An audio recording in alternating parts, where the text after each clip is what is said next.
I'm Tracy Baxter with today's Record Newswatch. Surround it and drown it. That's the strategy firefighters employ when they approach a building fully engulfed in flames with no one inside and no hope of saving it. That's what happened early this morning in the town of Warwick, where a fire destroyed a pole barn that had housed the By-Right mechanical shop on Skinner's Lane near Pulaski Highway. Florida Fire Chief Joe Bankston says he and more than 60 other arriving firemen had no chance to keep the flames from consuming the large structure located on property owned by Vinnie Schuback.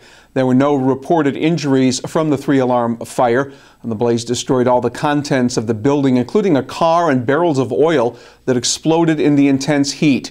Chief Bankston says it'll be days before a fire cause might be determined. Meantime, investigators say this fire was definitely suspicious, the one that destroyed a farmhouse in the town of Goshen early Wednesday morning. About 70 firemen from several companies were called to this scene on Hampton Road, where flames had engulfed much of the structure. The house at the 48-acre horse farm had been vacant for the past couple of weeks after renters were evicted. County tax rolls list the property owners as Fletcher Farms Incorporated and Giovanni DiLorenzo of Goshen. According to police, fire investigators found multiple points of origin for the fire within the house. Saying it's an historic day for students in public school districts throughout New York State, Governor Andrew Cuomo was joined by state education leaders and teachers union officials today in announcing a deal to implement a teacher evaluation system that is directly linked to student performance. The new system that each district must adopt in a year would have 60% of the teachers' evaluation based on classroom performance and 40% on student performance. The deal fulfills a commitment the state made 2 years ago to enact reforms. It also frees up nearly $1 billion in federal education money that was linked to the reforms. They saved lives. That's what New York State's top judge said about the actions of Middletown City court officers last week when they confronted a man who burst into the court lobby and fired off rounds from a shotgun. There's no doubt that the swift and courageous actions of our court officers averted a horrible tragedy.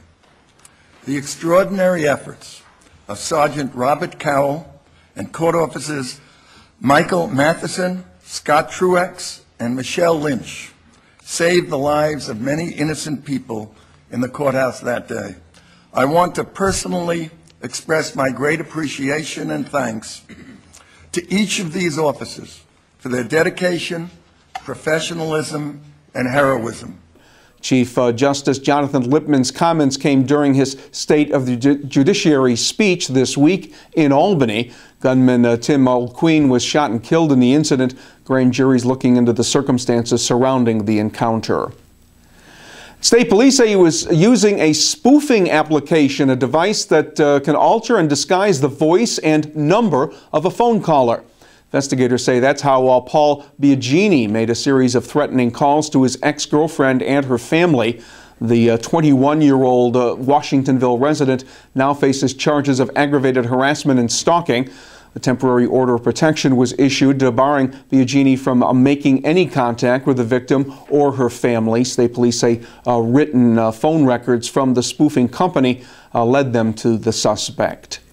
And the members of the Occupy New Paltz movement have found another place to occupy. A week after getting uprooted from their encampment in Hasbrook Park, Occupy protesters were pitching their tents today on the private property of Huguenot Street resident and Occupy New Paltz supporter Michelle Riddle.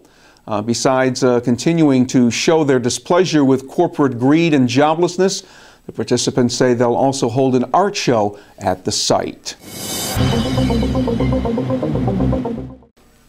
Today's rain and wet snow will clear out in time to leave us with some pretty good weather for Friday. It'll be partly cloudy Friday with temperatures getting up around 50 degrees. Saturday will feature a mix of sun and clouds, but it won't be quite as mild, with the highs reaching the mid-40s.